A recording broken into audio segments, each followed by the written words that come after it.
اعوذ باللہ من الشیطان الرجیم، بسم اللہ الرحمن الرحیم۔ اب یہ قرآن کے بارے میں تمہارا طرز عمل کیا ہوگا؟ تصویر دکھائی جا رہی ہے پھر سابقہ امت کی، انہیں بھی ہم نے دی تھی کتاب تورات۔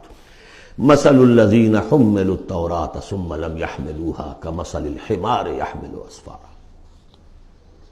مثال ان لوگوں کی جو حامل تورات بنائے گئے پھر وہ اس کے حامل ثابت نہ ہوئے۔ اور حمل میں خاص ایک بات ہے، حمال کسے کہتے ہیں؟ بوجھ اٹھا کر ایک جگہ سے دوسری جگہ لے کر جانا، حمال اسے کہتے ہیں۔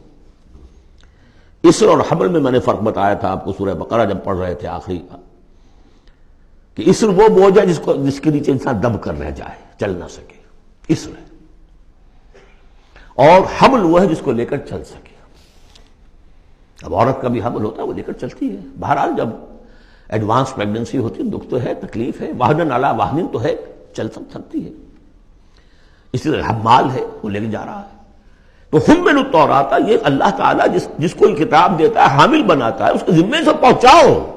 لتبیننہ، تمہارا فرض ہے اسے واضح کرو، اسے عام کرو۔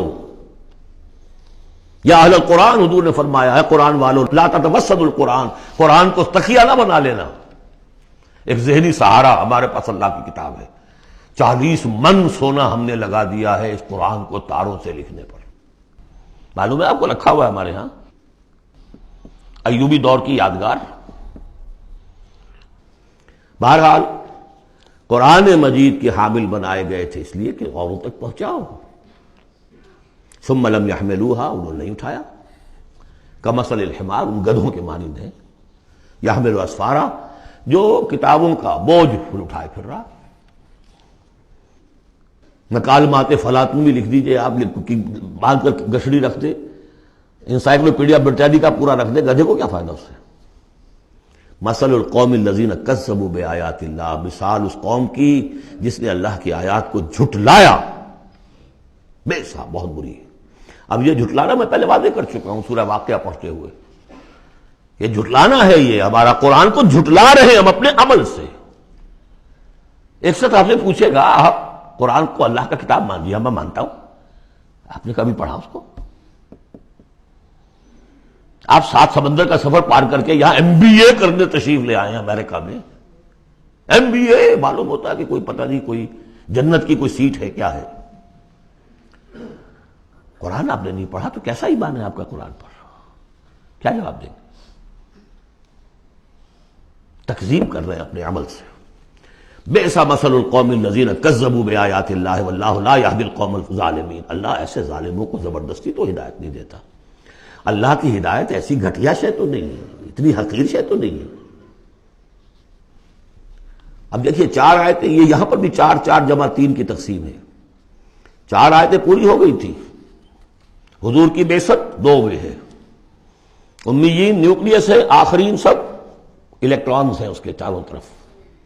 یہ ملٹی نیشنل امت ہے، ملٹی نیشنل فرمز تو آپ کو معلوم ہے، ملٹی نیشنل۔ جبکہ سابق جو امت تھی بنی اسرائیل، وہ یونی ریشیل، ایک نسل کی۔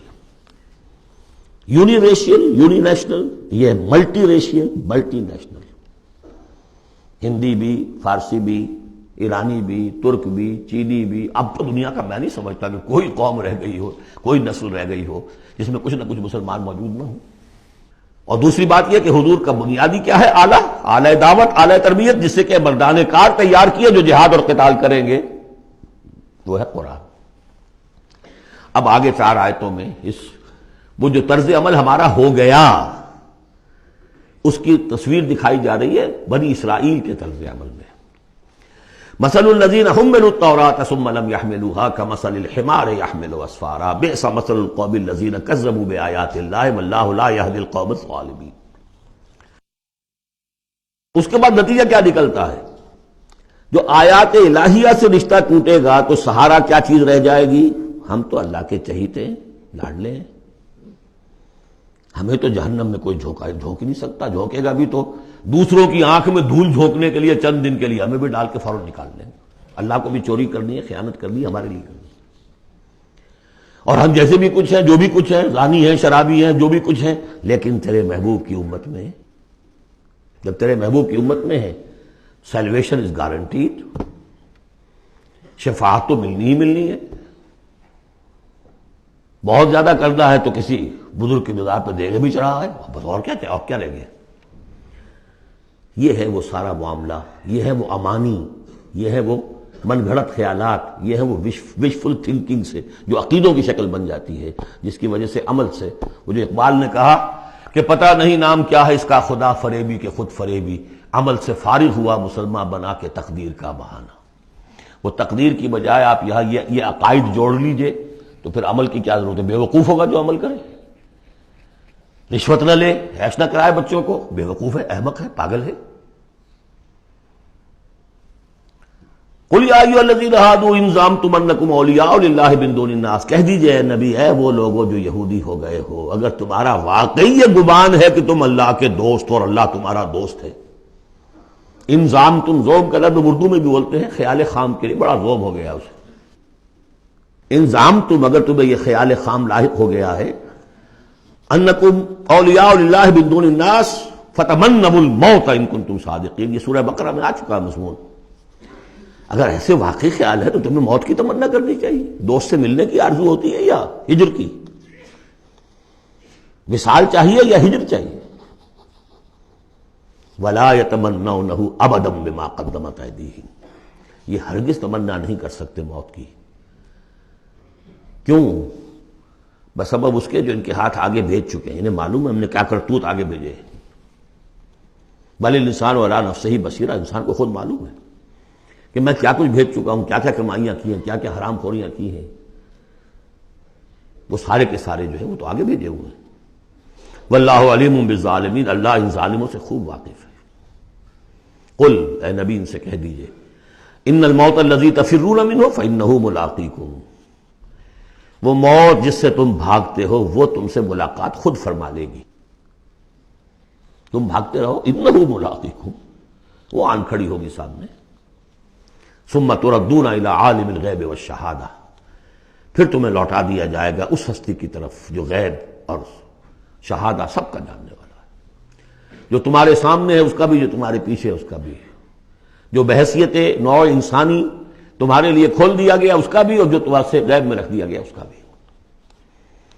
فَيُنَبِّئُكُم بِمَا كُنتُمْ تَعْمَلُونَ، پھر وہ تمہیں جتلا دے گا جو کچھ تم کرتے رہے تھے. یہ دوسرا حصہ ہو گیا 4 آیات کا. گویا کہ جو کتاب محمد رسول اللہ دے کر گئے ہیں، قد ترکتم، اور جس کے لیے حکم دے کر گئے تھے کہ اب تمہارے ذمے ہے، میرے کندھے پر سے یہ بوجھ اتر کر تمہارے کندھوں پر آ گیا ہے. الا هل بلغت انا نشهد انك قد بلغت واديت ونصحت، انا نشهد انك قد بلغت الرسالة واديت الامانة وكشفت الغمة. یہ گواہیاں لی ہیں. اس کے بعد اللہم اشہد، اللہم اشہد، اللہ تو بھی گواہ ہے، یہ مان رہے ہیں. اور پھر فَلْيُبَلِّغِ الشَّاهِدُ الْغَائِبَ، ایک سائی آف ریلیف. میرے کندھے پر جو بوجھ تھا، اِنَّا سَنُلْقِي عَلَيْكَ قَوْلًا ثَقِيلًا، آج وہ بوجھ میرے کندھے سے اتر گیا، لیکن تمہارے کندھوں پر آ گیا. مجھے تو صرف امیین تک یہ فرض براہ راست انجام دینا تھا، تمہیں پوری نوع انسانی تک انجام دینا ہے. A heavy burden. اس کے لیے یہ ہے دوسرا حصہ 4 آیات کا. صدق اللہ العظیم.